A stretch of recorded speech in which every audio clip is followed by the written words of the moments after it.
अग्रिम मांग व बकाया मांग ब्याज का प्रश्न। एक्स लिमिटेड ने 50,000 समता अंश 10 रुपये वाले प्रीमियम पर निर्गमित किए। कंपनी द्वारा निम्नानुसार राशि मांगी गई। आवेदन पर 4 रुपये है और 1 रुपया इसके अंदर प्रीमियम है। इस बार प्रीमियम जो है वो आवेदन पर है। आवंटन पर 1 रुपया, प्रथम याचना पर 3 रुपये, शेष अंतिम याचना पर, जो प्रथम याचना से 4 महीने बाद है।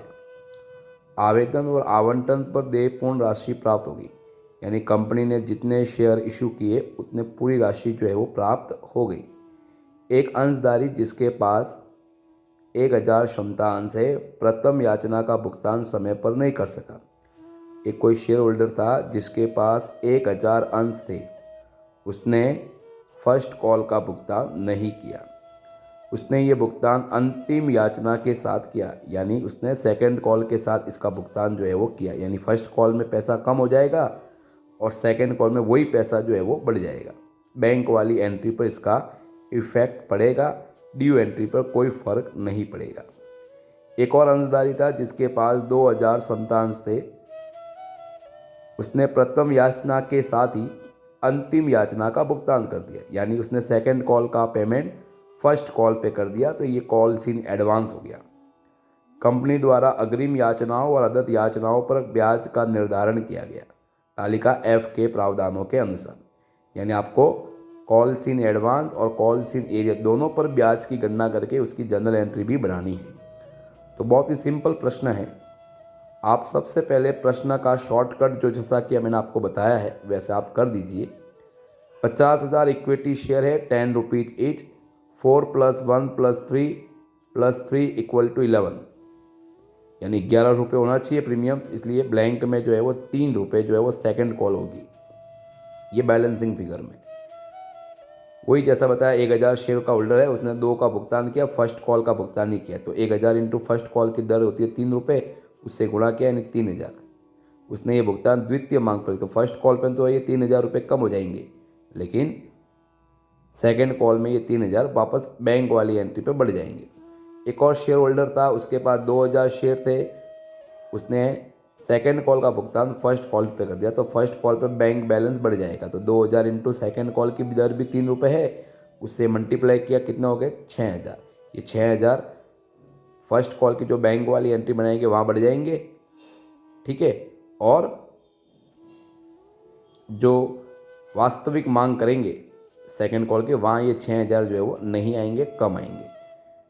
वही जो कॉल सीधे एडवांस जब आती है तो CR करेंगे, जब कॉल से जिस कॉल की आई है वहाँ पर उसको DR करना है। अब पहली एंट्री है bank account debit to equity share application account, यानी 50,000 को 4 से मल्टीप्लाई किया, प्रीमियम सहित पैसा आएगा 2 लाख रुपए। फिर equity share application account debit to equity share capital to security premium account. अब यहाँ पर प्रीमियम को क्या कर देंगे, अलग कर देंगे, तो 2 लाख, 1,50,000 और 50,000। फिर इक्विटी शेयर अलॉटमेंट अकाउंट। अब जो है equity share allotment account debit to equity share capital account 50,000, क्योंकि अलॉटमेंट की दर 1 रुपया था। अब अलॉटमेंट पर ना तो कॉल्स इन एडवांस है ना कॉल्स इन एरिया, इसलिए जितना पैसा ड्यू हुआ उतना का उतना क्या हो जाएगा, रिसीव हो जाएगा, यानी bank to equity share allotment account. ऐसे equity share first call account debit to equity share equity share first call account debit to equity share capital account 50,000 को 3 से मल्टीप्लाई किया उसकी दर से, तो 1,50,000 जो है वो आ गए। अब इसके अंदर अपनों को समझना पड़ेगा, एक एडवांस है और दूसरा जो है उसके अंदर एरियर भी है। पहले एंट्री समझ लो, bank account debit to equity share first call account और 2 कॉल्स इन एडवांस। तो सेकंड कॉल का पैसा फर्स्ट कॉल पे आ रहा है, इसलिए 2,000 इंटू 3 यानी कि 6,000, तो ये तो हो गया एडवांस।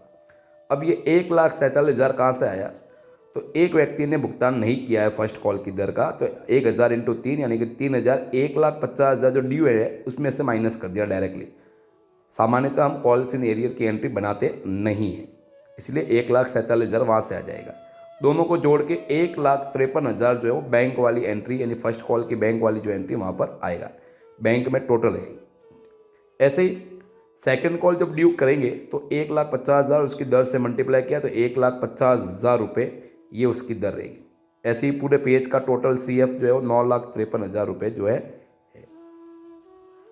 अब सेकंड कॉल की जो बैंक वाली एंट्री, उसको बहुत ही ध्यान से समझना। Bank account debit, calls in advance account debit to equity share second and final call to equity share first call account. अब जो शेयर होल्डर जो कॉल्स इन एरियर था फर्स्ट कॉल पे, उसने अब सेकंड कॉल पे भुगतान किया है, तो इसका मतलब टू इक्विटी शेयर जो फर्स्ट कॉल लिखा वो 3,000 वहाँ कम हो गए, तो यहाँ वापस वो दे रहा है, ऐसा प्रश्न ने बताया, इसलिए हमने यहाँ पर to equity share first call लिखा है। ऐसे ही to equity share second and final call 1,50,000 आना चाहिए था, लेकिन कॉल्स इन एडवांस अकाउंट को डेबिट कर दिया 6,000, क्योंकि हमने पहले ही बताया, क्योंकि ये 6,000 तो पहले ही आ गए, तो अब 1,50,000 में से ये 6,000 जो है वो नहीं आएंगे। दोनों का CR का जोड़ क्या, 1,53,000, उसमें से 6,000 माइनस किया तो 1,47,000, ये बैलेंसिंग फिगर में बैंक अकाउंट के अंदर पैसा जो है वो आएगा। ऐसे अब ब्याज की एंट्री बनानी है, सारणी F के अनुसार टेबल F को लागू करना है। तो interest on calls in advance जो है वो कंपनी के लिए खर्चा है, इसलिए interest on calls in advance को डेबिट करके टू बैंक अकाउंट 240 कैसा है, तो 6,000 रुपये अग्रिम मांग था, उस पर 12% सारणी F के अनुसार, और 4/12 यानी 4 महीने के बाद था, इसलिए 4/12 कर दिया, ऐसा प्रश्न ने जानकारी करवाई है, कैलकुलेट किया, 240 रुपये हो गए। ऐसे ही bank account debit to interest on calls in arrear, calls in arrear जो है ब्याज वो कंपनी की आय होती है, इसलिए इसको CR किया है, 1,000 × 3 3,000, और सारणी F के अनुसार 10% उसकी दर है, और 4 महीने बाद ही थी ये भी, तो 4/12 ऐसा 100 रुपये इसके अंदर जो है वो आएंगे। इस प्रकार से ये पूरा प्रश्न जो है वो ब्याज सहित एक अच्छा प्रश्न था, जो मैंने आपको जानकारी करवाई। आप जो है वो इसको अच्छे से जो है वो देख के जाए। धन्यवाद।